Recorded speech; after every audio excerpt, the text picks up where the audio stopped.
సొంతింటి కళ నెరవేరుతుందేమో, పేదలకు ఇల్లు కట్టుకుంటారేమో అనే ఆ ఏదైతే అదొక ఆలోచన ఉందో ఈ ప్రభుత్వం అంతకంటే దారుణం అయిపోయింది. ఇసుక దొరుకుడు పెట్టండి, సామాన్య ప్రజలకు, సామాన్య వ్యక్తికి, ఓటర్ కి ఒక ట్రాక్టర్ కూడా దొరకడం కూడా కరువైపోయింది. ఎందుకంటే అంత విపరీతంగా తెలంగాణ రాష్ట్రంలో ఇసుక దోపిడీ జరుగుతుంది. ఎందుకు జరుగుతుందంటే వీళ్ళ వెనుక అధికార పార్టీ ఉంది, ఆ కాంగ్రెస్ పార్టీకి చెందిన నాయకులు, లేకపోతే ఆ కాంగ్రెస్ పార్టీకి చెందిన ఎమ్మెల్యేలు, మంత్రులు వాళ్ళ అండతో, లేకపోతే వాళ్ళు వాళ్ళ అండతో నడిపిస్తుంది తెలియదు కానీ ఏజెన్సీ ప్రాంతాల నుంచి, లేకపోతే గోదావరి పరివాహిక ప్రాంతంలో పూర్తిగా సర్వేలు చేసుకుంటూ, నిండు గోదావరిలో సర్వేలు చేసుకుంటూ, అధికారుల ఆ అండతో సర్వేలు చేసుకుంటూ ఎక్కడ ఇసుక దొరుకుతుంది, ఎక్కడ ఎంత దొరుకుతుందని ర్యాంపులు నిలుపుతుళ్ళు.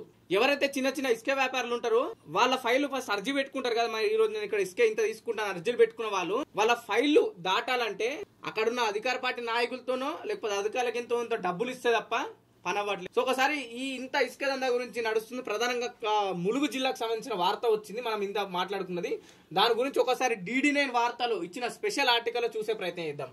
ఎంపీ కొడుక మజాక, మంత్రి మనుషులకు ధీటుగా మాఫియా పోకడాలంట. ములుగు జిల్లాలో ఇసుక పోరంట. ములుగు జిల్లా గిరిజనుల జిల్లా అంటే గిరిజనుల దగ్గర ప్రకృతి సంపద ఉంది కానీ వాళ్ళ చేతులకు రాదు. వాళ్ళ చేతులకు మనం చదువుకుంటాం అక్కడక్కడ పేపర్లో ప్రకృతి గిరిజనులకు సంబంధించిందని మనం జనరల్ గా చదువుకుంటాం ఆ ఏజెన్సీ ప్రాంతాలలో. మరి పేరుకే వాళ్ళది, వాళ్ళు చిన్న కట్టెనో లేకపోతే ఆకు తెంపుకుంటేనే కేసులు అయితే వాళ్ళ మీద. అది ములుగు జిల్లాలో ఇసుక పోరు అధికార పార్టీలోనే 2 గ్రూపులు అంట. అడ్డదారి